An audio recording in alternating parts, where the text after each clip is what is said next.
গাছ কেনার পর থেকেই পাখি এখানে আসে। গাছ কতদিন হলো কিনছো? গাইস, আমার সামনে এখন যে গাছটি দেখতে পারতেছেন, এই গাছটি হলো মালটা গাছ। এই দেখতেই পারতেছেন গাছে মালটাও কিন্তু ধরছে। মূলত এই গাছে একটি কাহিনী আছে। গাছটার কাহিনী হলো, গাছে দুইটা পাখি আসে, এই একটা আর এই সাইডে একটা আছে, দেখতেই পারতেছেন দুইটা।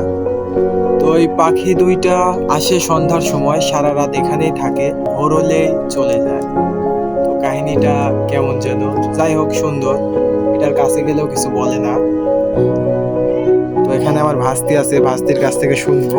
তানহা, এই পাখি কি এখানে প্রতিদিন আসে? হ্যাঁ, কতদিন হলো এই পাখি এখানে আসে? 1 মাস। প্রতিদিন এখানে আসে কি? হ্যাঁ, যাই হোক, তোমাদের কাছে কেমন লাগে বিষয়টা? ভালো। ভালো, মানে পাখি দুইটাও সুন্দর আছে, তাই না? তো গাইস, শুনতেই পারলেন, কাহিনীটা কিন্তু অনেক সুন্দর। আর এরকম পাখি কোথাও দেখা যায় না, আজকে আমিও ফার্স্ট দেখলাম। তো যাই হোক গাইস, ভালো থাকবেন আপনারা। আল্লাহ হাফেজ।